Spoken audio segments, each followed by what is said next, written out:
আমরা।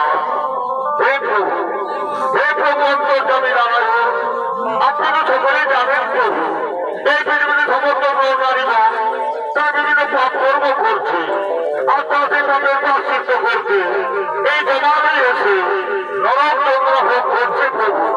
তাই তারা নরক যন্ত্র সহ্য করতে না করে তারা বাঁচাও বাঁচাও বলে আত্মন করছে প্রভু। নারায়ণ নারায়ণ নারায়ণ।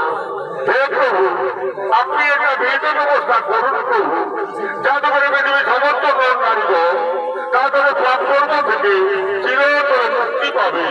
এর জন্য আপনি একটা বিহিত ব্যবস্থা করুন প্রভু।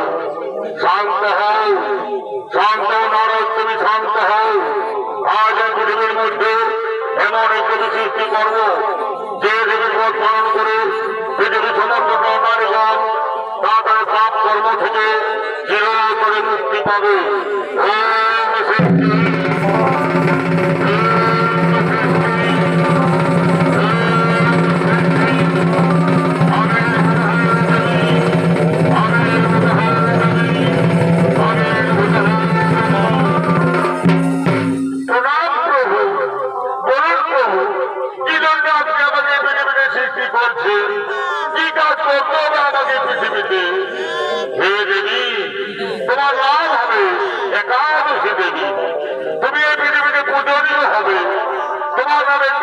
স্থাপন হবে, সেই ব্রতের নাম হবে একাদশী ব্রত।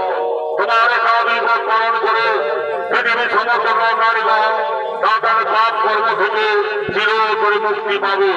তাই তুমি চলে যাও পৃথিবীর দেশে, সমস্ত পাপী নর নারীকে উদ্ধার করো, তুমি তাদের উদ্ধার করো।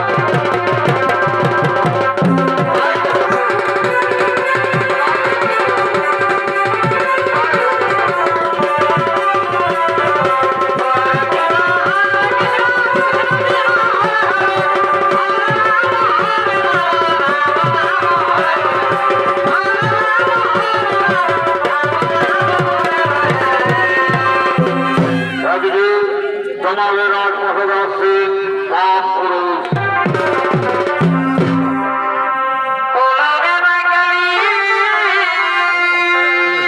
ইনি হলেন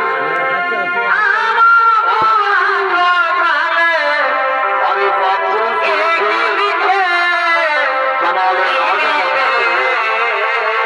আরে পাপ পুরুষের ভূমিকায়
আগমন করেছ।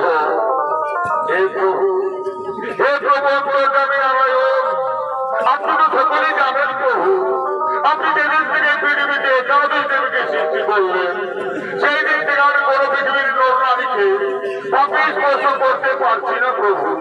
তবে কেন আপনি আমাকে পৃথিবীতে সৃষ্টি করলেন প্রভু? কেন কেন আপনি আমাকে সৃষ্টি করলেন? শান্ত হও, শান্ত পাপ তুমি শান্ত হও, তোমারও জায়গা হবে পৃথিবীতে। একাধিপতির দিনে এই পঞ্চশস্যের মধ্যে অবস্থান করবে। একাধিপত পালন করে যারা পঞ্চশস্য ভক্ষণ